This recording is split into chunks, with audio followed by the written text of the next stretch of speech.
राजस्थान के मंत्री हेमाराम चौधरी ने कांग्रेस को प्रधानमंत्री से सीखने की नसीहत दी और उनके कड़े फैसलों की तारीफ की। हेमाराम चौधरी सचिन पायलट गुट के हैं, जिन्होंने जयपुर के एक कार्यक्रम में प्रधानमंत्री की तारीफों के पुल बांध दिए। उन्होंने गुजरात का उदाहरण देकर पीएम के कड़े फैसलों की प्रशंसा की और कांग्रेस को उनसे सीखने की नसीहत दे डाली।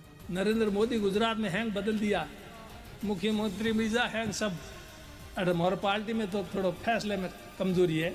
पायलट गुट के हेमाराम चौधरी का ये बयान कांग्रेस की अंदरूनी खटपट की जीती जागती मिसाल है, क्योंकि कहा जा रहा है कि उन्होंने बिना नाम लिए गहलोत पर निशाना साधा और हाईकमान को उन्हें सीएम पद से हटाने की नसीहत दी।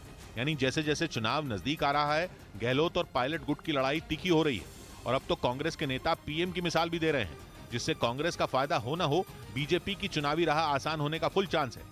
उधर खबर है कि यूक्रेन पर बड़ा हमला करने के लिए रूस की सेना में जल्द ही 5 लाख सैनिक भर्ती किए जा सकते हैं। हाल ही में पुतिन ने उस नियम को चुपचाप खत्म कर दिया जो 3 या उससे ज्यादा बच्चों के पिता को वहां की सेना में भर्ती होने की छूट देता था, जिसके बाद से ये खबरें तेजी से फैलने लगी कि रूस के राष्ट्रपति यूक्रेन पर फिर से बड़ा हमला करने के लिए अपने देश की सेना में 5 लाख सैनिकों की भर्ती करने वाले हैं। और ये कहा जाने लगा कि इसी वजह से उन्होंने 3 या उससे ज्यादा बच्चों के पिता को रूसी सेना में भर्ती होने से जो छूट मिलती थी, उस नियम को खत्म कर दिया। इस नियम के तहत ये उस शख्स की मर्जी होती थी कि वो रूस की सेना में शामिल होगा या नहीं। लेकिन पुतिन के इस फैसले के बाद रूसी नागरिकों के पास अब ये विकल्प नहीं रहा। कहा जा रहा है कि यूक्रेन से लगातार मिलती हार को देखते हुए रूसी राष्ट्रपति के लिए ये कदम उठाना मजबूरी बन गया, क्योंकि जंग को शुरू हुए 11 महीने बीत चुके हैं, लेकिन इसके बावजूद पुतिन के हाथ खाली हैं। हालांकि ज़ेलेंस्की बार-बार ये कह रहे हैं कि पुतिन फिर से यूक्रेन पर बड़े हमले की तैयारी में है।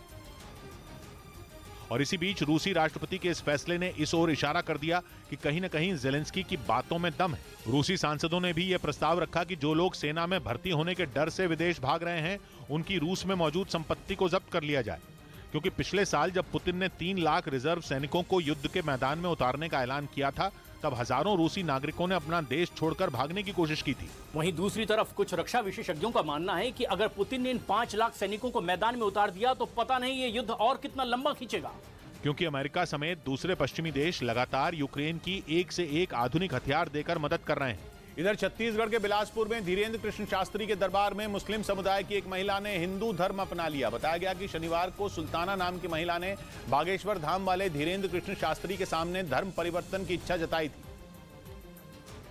साथ ही उन्हें राखी बांधकर अपना भाई बनाने की गुजारिश भी की थी, जिसके अगले दिन वो बाकायदा पूजा की थाली लेकर पंडाल में पहुंची और धीरेन्द्र कृष्ण शास्त्री को राखी बांधी। इसके अलावा उन्हें मंच से ही नया नाम भी दे दिया गया।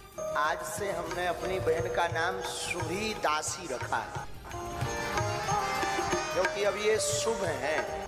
बताया गया कि हिंदू धर्म अपनाने से पहले शुभी का नाम सुल्ताना था। उन्होंने शनिवार को बिलासपुर में जारी कथा में पहुंचकर मंच से हिंदू धर्म अपनाने की इच्छा जाहिर की थी और फिर अगले ही दिन उन्होंने धीरेन्द्र कृष्ण शास्त्री को राखी बांधकर उन्हें अपना भाई बनाया और हजारों लोगों के सामने हिंदू धर्म अपना लिया।